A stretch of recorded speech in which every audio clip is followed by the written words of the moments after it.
السلام عليكم. هاد الصباح هذا فقت بكري باش نوجد راجلي واحد الشهيوه كتعجبو. كيف ما غادي تشوفوا غنعمل هنايا واحد البيضه، معلقه صغيره ديال الملحه، معلقه صغيره ديال السكر، كاس صغير ديال الزيت مع مرشي، كاس كبير ديال الحليب، وكاس ونص ديال السميده رقيقه، وخميره الحلوى. بغيتو تزيدوا فاني زيدوها، انا كيعجبني هيدا بلا ما نسمى بشي حاجه. صافي كنخلط ديك الحرشه مزيان وكنخليها تشرب واحد شويه. ودوزت انا هنايا نوجد تيشه غسلتها، عملت الماء، عملت البيض يتسلق، ودهنت الزبيده في المقيله تكون ما كتلصقش، وكبيت الحرشه ديالي في مقيله طيب على بوطه مهيله. بالنسبه للتيشه كنعمل الملحه وزيت بلديه وشويه الزعتر وكنخليها طيب مزيان، وكنزيد في الاخر الحليب.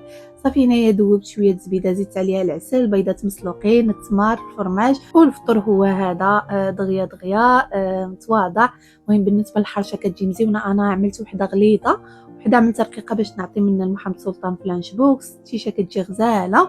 صافي كان هذا هو الفطور ديالي. دوزت هنايا كنعدل البيتزا لمحمد سلطان، عملت له في الغدا بيتزا، وبالنسبه للفطور عملت له الحرشه، واحد البيضه مسلوقه وتميره والعصير والماء. وكان هذا هو لانش بوكس ديالو ديال هذا النهار هذا. جمعت له كلشي كيف العاده وصافي مشيت نفيقو باش يمشي بحالو المدرسه. صافي هنايا فيقتو بدلت له ومشى بحالو هو وباباه للمدرسه. وهنا كيسالي الفلوق غادي نقول لكم باي باي.